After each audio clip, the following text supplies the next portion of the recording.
The clash of the colors. Welcome in to the Appalachian Wireless Sports Overtime Saturday night. I am Jamie McCracken. He is not Lauren Cash. No. But he is the real Josh McKinney.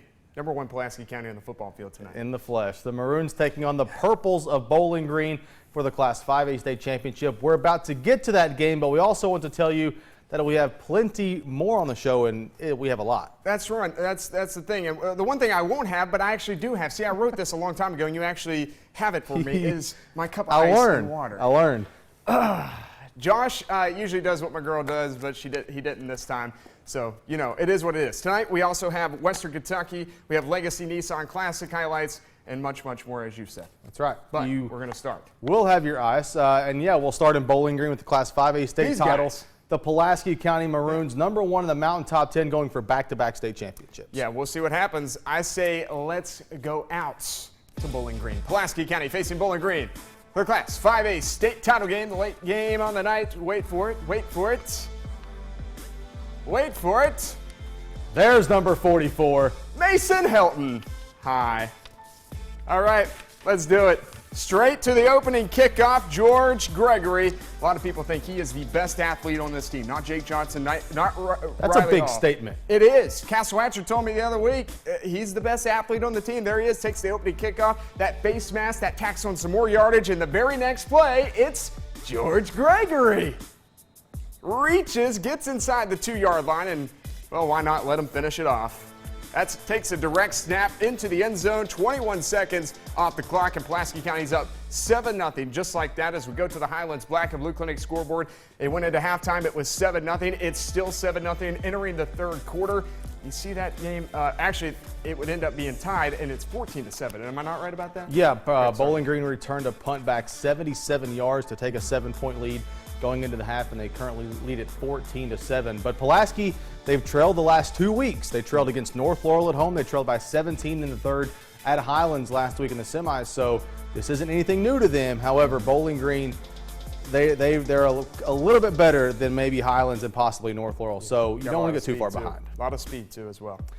There were some other Class A or some other state championship games to get to. From Thursday, of course, you know Pikeville defeated Beechwood 42-28 in the Class A final. Earlier today in the Class 6A state championship, Louisville Male completed an undefeated season by defeating the Generals of Lafayette by a final score of 41-14.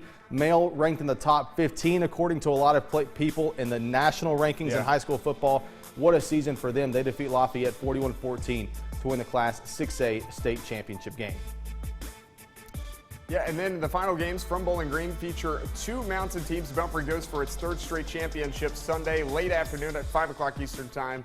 And the Johnson Central Golden Eagles making their first ever appearance in the state title game as they meet up with the South Warren Spartans. That game is scheduled to start at 8 p.m. We'll have highlights from both tomorrow on Mountain News Weekend Edition. So the Class 3A and Class 4A state title game. We should mention, if we haven't already, Johnson Central making its first appearance as well as South Warren. So one of those teams going to go home with their first state title. If you're a neutral party, that's a pretty cool thing. To have both teams making their first ever appearance, someone's going to win their first ever state championship. And South Warren's defense, arguably the best Johnson Central will see all season. Johnson Central, they've not looked great the last 2 weeks, but, you know, they've been gearing up for this moment for a long, long time. Let's hope the Golden Eagles and the Pirates, for that matter, can return tomorrow with some By the way, before you read the tease line, we'll keep people updated throughout the night of the Pulaski County game, no doubt. Coming up on Sports Overtime Saturday night, our Sports Overtime Rewind. Yeah, let's take a listen. David Jones takes the pitch around the right corner, gets into the end zone. It is 27-26 E-Town, and the Pond Creek Nation is going bonkers. Oh, that's Brian Milam on the mic right there. We go back to 2003, the year Belfry won its first state title. Lauren Cash is on deck with Rewind next. Welcome back. So we're in the full swing of things, high school football state championship weekend. And as we mentioned previously, the Belfry Pirates going for a state title tomorrow, Joe. For the third straight year, but it wasn't too long ago, actually about 12 years. That's kind of a long time. They were going for their first ever state title. Lauren Cash looks back on the memorable state championship game between Belfry and Elizabethtown in this week's Sports Overtime Rewind. We begin with the biggest news of this week concerning the Belfry Pirates and Philip Haywood And his Angry Red entered this year's Class 2A battle with E-Town as the only team of all 8 teams up there in Louisville playing for a state championship, and they haven't even won a state championship yet. Eastern Kentucky football has been the staple in Class 2A over the last decade. Rockcastle County has made several trips, but today was history for Belfry. In 2003, the Belfry Pirates were making their first state championship appearance since 1986. Players, coaches, and fans were all ready to finally bring a championship home to Pond Creek. Belfry would get going in the second period. On the option, Paul Howard to his cousin Doug Howard. He races around the left side, and he is in for the 23-yard touchdown run. The extra point no good. Belfry behind 7-6. Belfry's next possession. It's the option to the left one more time. David Jones goes over the pylon for the touchdown. Back and forth they would go early in the second half. Early fourth quarter, E-Town grabbed the lead back from the Pirates, 27-20, but Belfry wasn't done. 5 minutes to go. Chris Todd rolls to the right, but he is sacked from behind by Doug Howard. Josh Cullup picks up the football. Belfry in business at the 8-yard line. On the very next play, David Jones takes the pitch around the right corner, gets into the end zone. It is 27-26 E-Town, and the Pond Creek Nation is going bonkers. Now, the all-important extra point on the way from Ronnie Edwards, and he puts it straight through the middle. To overtime, they went. Belfry so close to their first ever state title. E-Town's first possession in overtime. Chris Todd gets picked off in the end zone by Paul Howard. Pirates turn to find the end zone. And David Jones, the most important touchdown in the history of Belfry football, and Belfry wins the state championship, the final 33-27 in overtime. A little bit of speculation. Philip Haywood, he's been there so long, Brian. If any coach was deserving of a state championship, he was. Does he ride off into the sunset now, do you think, or just stick it out because he loves football? Well, that's a very good question. You know, a lot of people have wondered, is this Philip Haywood's last season of coaching? Why not go out with the state championship? He's been coaching since 1972. Belfry won its first state title, and people wondered if Coach Haywood was done coaching. Yeah, right.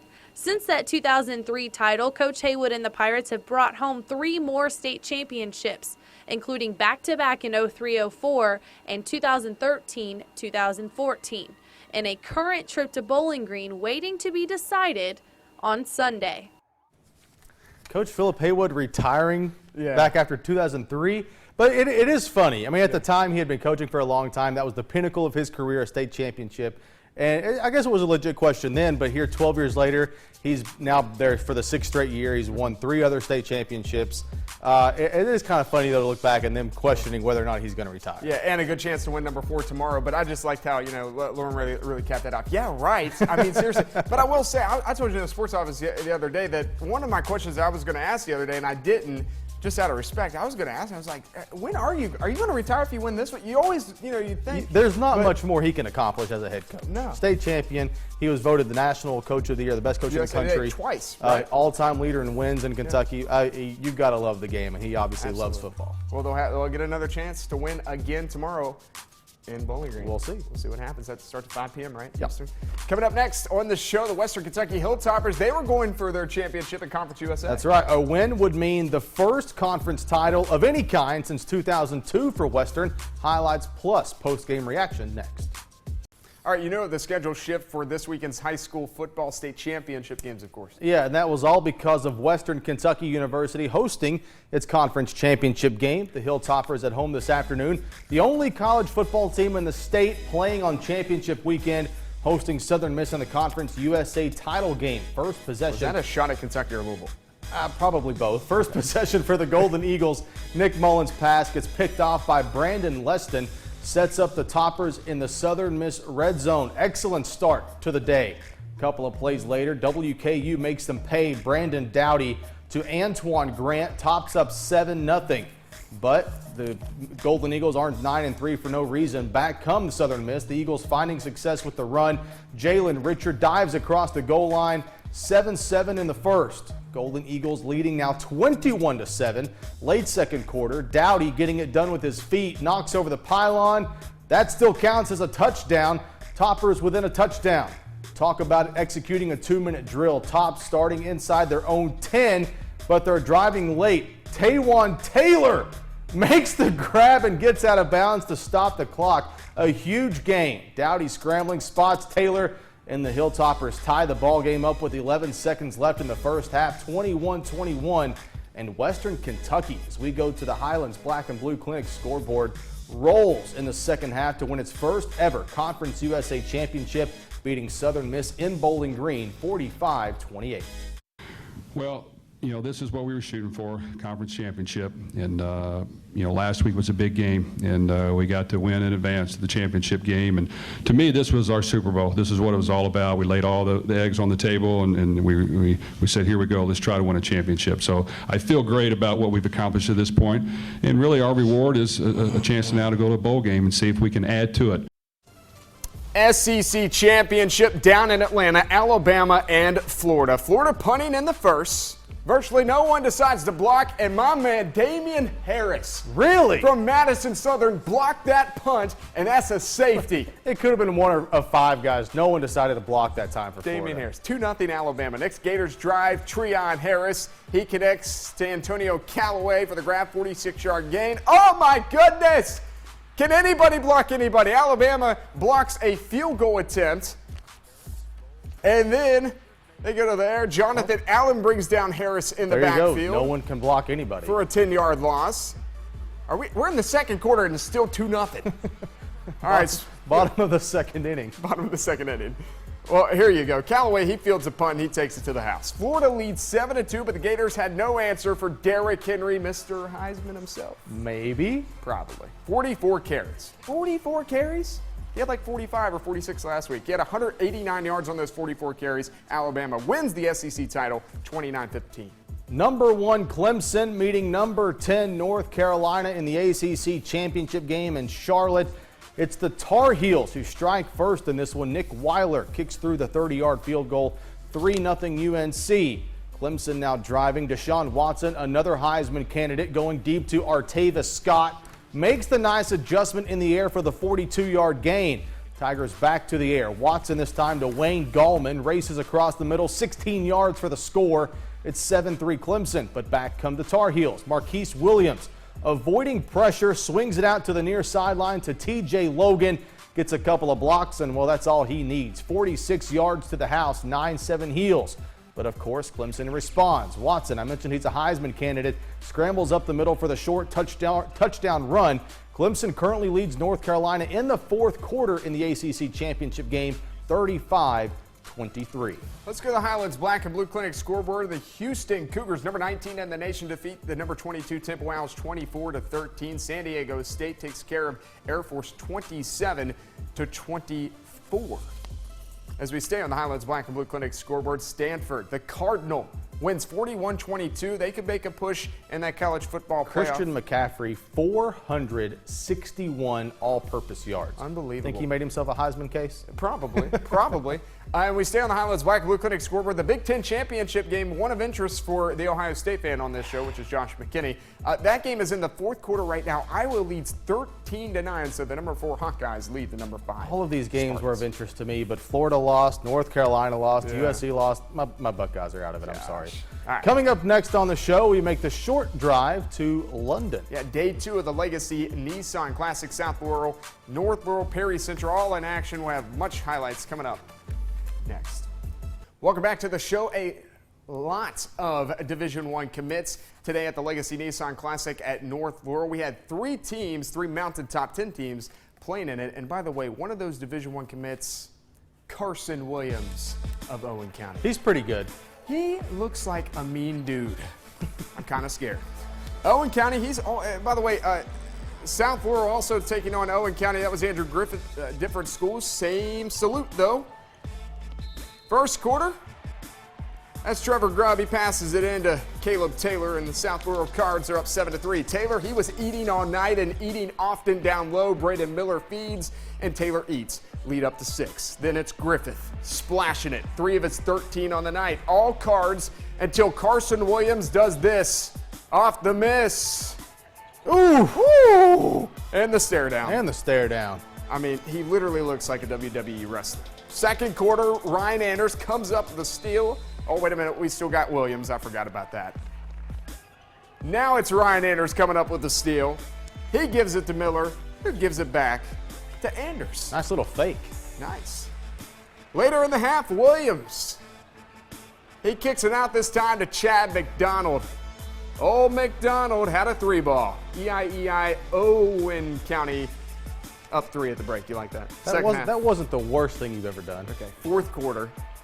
I told you my boy was eating Caleb Taylor. He goes for 27 points tonight, but go to the Highlands Black and Blue Clinic scoreboard. South Rural loses its first 2 games of the season. Most of the night, it was, Taylor guarding Williams, but they just didn't have an answer. Carson Williams finishes with 24 points. Taylor did finish with 27. I mentioned they've had 2 losses to start the season. Mercer County by 1 last night at Classic. Tonight they lose by 2 in double overtime to Owen County. Those are 2 teams that could probably make the Sweet 16. But they won the uniform battle. They did. I like those. Those Were units. sweet. All right, let's stay at the Legacy Nissan Classic, and let's do it. My man Richard Gatewood, Taylor County, number 1 team in the state. Coach Gatewood, he looking real nice. Then you got Shannon Hoskins. We love Coach Hoskins. Come on, bro. That's Perry Central. First quarter, James Blair to Austin Hill. Corner pocket triple, Perry up a point. Later, Turner up to Noah Back. 2 of his 13 points. Perry Central off to a hot start, and it continues. James Blair. Taylor County calls the timeout because they need one. Now, out of the timeout, Perry playing a 2-3 defense. You know what's coming. Quentin Gooden goes backdoor. Crams it home. David Sloan, they call him Day-Day. Yeah, fixed the net. He was the one who alley-ooped the pass. Good manners there by Quentin. Travis Dunn, he balled out last night, had a game-high 23 today. He went for 14. Commodores up by 6. Dunn this time back out to Hill. He had a team-high 20 points, 10 rebounds. Perry up 26-24. Game tied at 26 now. Gooden. He steals it, wide open lane. He's going to Xavier to play next year, so they'll probably like that. Second half, Day-Day on the break, and when you play basketball for a long time, you just do things like that. He had 16, Taylor up 3. You know who's back at you, though? Noah Back. Perry up by 1. We had a lot more highlights to get to, but that's okay. Perry Central loses by 2 tonight. Matt Turner would end up going for a game-winning shot. Quentin Gooden was at the free throw line in this one, and it was 70-68. He missed both free throws, and then Matt Turner had a shot to win it, but he missed the 3-point shot. So tonight, Quentin Gooden finishes with 37 points. Austin Hill with 20 points, but Perry Central falls 70-68. Here's Coach Hoskins after the game. We knew they were going to be tough. We played them last year at their home place and was fortunate enough to come out with a win. This year we kind of knew what we were in for with Quentin and Sloan. 2 unbelievable players, hard to keep out of the lane, and we knew that was our task, and we just didn't do it well enough tonight to get the win. But we played a heck of a game to stay with them like that. That's a good ball team. We got to have a low number of turnovers. We got to have high percentage shots, and we got to use our post as much as possible. Bell County coach Lewis Morris after last night's loss. Bobcats hosting Estill today. Bell County in transition. Dalton Calebs will score. Coach said he won in high percentage shots. I'm sure that works. This, though, not a high percentage shot, but if you leave him open, why not? Jacob Hunley from just inside the arc. On the other side, Caleb Bonney. Lots of Calebs in this highlight. Our own Caleb No wrote him. This kid had quite a day. Step back 3 with a hand in his face. Then the same guy, almost the same spot, drains another one, but he's not done. This one from the other side. Bonney scored 27 of Estill County's 39 points this afternoon. So what do you do when you've hit 3 straight threes? Well, you cut backside, of course. Estill up 2 after the 3-point play, but the Bobcats respond. It's Zach Parton off the inbounds pass. He led all Bobcats with 18 points, 14 of those in the second half. And in transition, a sweet pass from Ethan Gambrell. Victor Morris will clean up the miss. Bobcats get a check in the win column, 56-39 over Estill County. Just up the road in Barberville, McCreary Central trying to win 2 straight. Barberville trying to stay undefeated. Second quarter, Brentley Perry dishes to Markel Turner. Had himself quite a night. Barberville up 16, but watch out. Hunter Jones came to play too. Drains the deep ball for the Raiders off the pass from Brandon Troxel. But on the other side, Perry drains it from way out. Barberville up 51-29 going into the break, but Coach says it's not enough. We've got to continue pressure, and we're up 22 at the half. I want them to be up 40. Well, there you have it. Second half we go. More from Turner. Step up, Jade. Tigers up 24. More now from Hunter Jones for McCreary. Drains the little runner. 53-31 Barberville. But the Tigers would run away with it. This is Turner on the breakaway. Puts Barberville up 31. They would go up 40 eventually like Coach Collins wanted as we go to the Highlands Black and Blue Clinic scoreboard. Barberville 88-45. 28 points for Perry. 21 points for Turner. The first week of the high school basketball season is now in the books, and how about we look back in this week's action with the Lee's Famous Recipe Hazard and Whitesburg Full Court Press. What a start to the high school basketball season here in the mountains. The first week was capped off with a crosstown rivalry. Number 5 Perry County Central winning on the road at Hazard by 14, led by Travis Dunn's 23 points. James Blair not far behind with 22. A big win on the road Friday for the Allen Central Rebels, who needed a pair of threes in the final minute from Cameron Blevins to force overtime at county rival Betsy Lane, where they would win 61-58, sending the Bobcats to 0-2 to start the year. The Bell County Lady Cats, at least for one game, seem to be okay without Macy Morris and Jess Sanders, the number 7 team in the mountains, taking care of business at home versus the Lady Panthers of Cumberland Gap, Tennessee, 58-30. Not so fortunate was the boys team, however, who lost to the Panthers Friday night 59-56, now 0-2. But the highlight of the first week of the basketball season came back on Tuesday night. The Jenkins Lady Cavaliers beat Pike County Central on the road 81-51. Senior guard and future Western Kentucky Hilltopper Whitney Creech scored a game-high 57 points on 24 of 37 shooting and pulled down 25 rebounds. And then Friday, Creech followed up with a 47-point performance versus June Buchanan. A lot of basketball left to be played, but I think it's safe to say the season is off to a good start. This has been your Lee's Famous Recipe Hazard and Whitesburg Full Court Press. All right, let's take a look at our big game board. All of these games are scheduled for next Friday, December 11th. We start with the Bobby Keith Classic at Clay County, Corbin versus Scott County. Cardinals head coach Billy Hicks is the state's all-time leader in wins and spent some time at Corbin back in the 1990s. The nightcap at Clay County has Perry County Central and Logan, West Virginia, who is led by former Perry head coach Al Hatcher. Both of those games will be live on this TV. A couple of rivalry games on the boys' side. Allen Central visits South Floyd, a rematch of last year's 58th District Championship.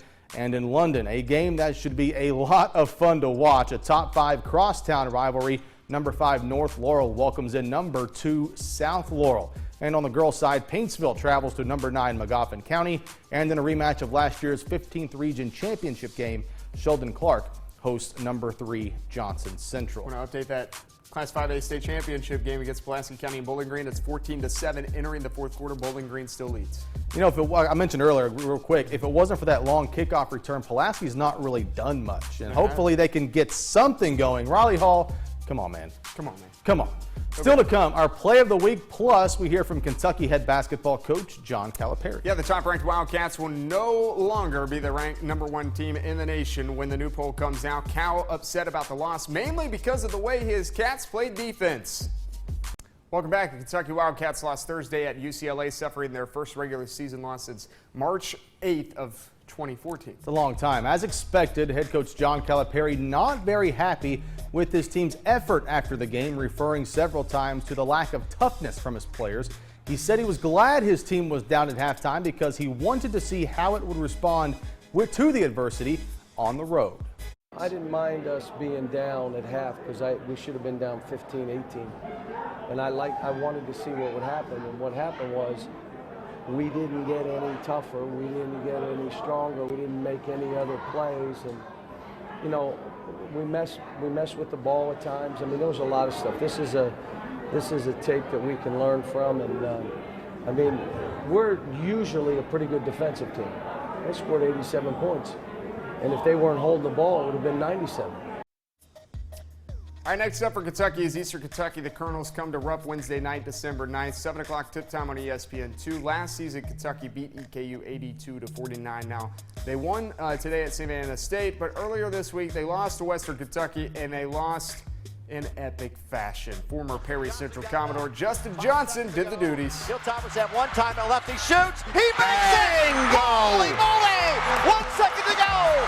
Jackson backcourt, 70-footer to buzzer. No good! Johnson hit the three-pointer to put WKU up 2, and that was the ball game. Take another look. Bango. Bango. That's a great call. Johnson went for 22 points, 11 rebounds, and that's how it works. Justin Johnson with the shot, boy. Some basketball scores to get to from today.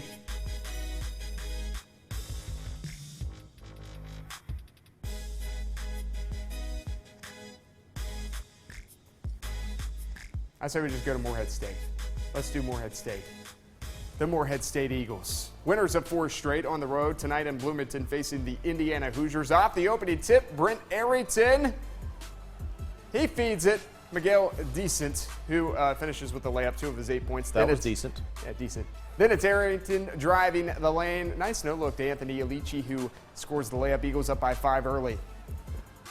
More from Morehead State. Off the Indiana turnover. There's another bucket. Corbin Collin runs the floor, scores. Yogi Farrell, he drives, makes the bucket. Indiana also getting a big night from James Blackman Jr. off the steal. He goes the distance for the slam. Blackman with 15 points as Indiana goes on to win it big over Morehead State, 92-59 in Bloomington. Coming up, we show you our play of the week. Yeah, and we preview tomorrow's Battle of Ohio between the Cincinnati Bengals and my Cleveland Browns. Time for our play of the week, which is always not sponsored. It was sponsored last year, though. It was. Hey, this kid's not in our coverage area, but he is a beast. Carson Williams of Owen County dunking on Caleb Taylor, who is in our coverage area. But take another look. I just thought this was sick. That's why I made it our play of the week. He even got like hit in the face. I'm sure it was inadvertent on Caleb's part, but I mean, still the dunk and then the little boom. And then you're just like, what? But you know, he isn't like an arrogant player or anything like that. He Honestly. just looks angry. Yeah, he just looks angry. He was actually a really good sport. Anytime there was loose balls, he was down under it, you know. Carson Williams, our play of the week. He was, you know, he was just him, I guess. Let's talk about the guys who get paid to play tackle football now. Week 13 in the National Football League, the Battle of Ohio Part 2, Josh. I'm excited about it, kind of. The Browns lost to the Bengals earlier this season. It's 2-9 Cleveland hosting 9-2 Cincinnati. The Browns will try to snap a 6-game losing streak. Thank you for that, Jamie. Cleveland lost last week in the most Cleveland way ever. Again, thank you. A blocked field goal. That would have been the game winner, returned back with no time left on the clock. Austin Davis will start at quarterback. He did some good things in the game last week, but is he the permanent solution? I talked to the quarterbacks this morning, and I just said, kind of given where we are, what our circumstances are, that it's safe to say now that this is a weekly thing. Have an update on Pulaski County? Yeah, I just had to run over there. It's a 21-7. Bowling Green just scored again, but it's early fourth quarter, so they're down by 2 touchdowns right now in the Class 5A state championship game. Got our fingers crossed. That wraps up the show. Hope you enjoyed watching it. You had fun? I did. Right. I guess Lauren will be back tomorrow, or next week. Yeah, Lauren will be back next week. That's unfortunate. As we transition. I mean, it's not, but it is. Yeah. Well, you get to shoot basketball. Get to go to UK. That's good. I'm headed down to Nashville this week, by the way. Yeah, you are. Talking to Cameron? Cameron Jones? Or Cameron Justice. Cameron Justice? Cameron Jones is currently at Knoxville. Oh, no, did we just do that? the Bobby Keith Classic also going on next week. Our Game of the Week crew will be there. We'll have that for you Friday as well as Saturday, and your story on Cameron Justice. We'll see you then. I'm not even dancing now. I'm sorry, guys. Enjoy your night.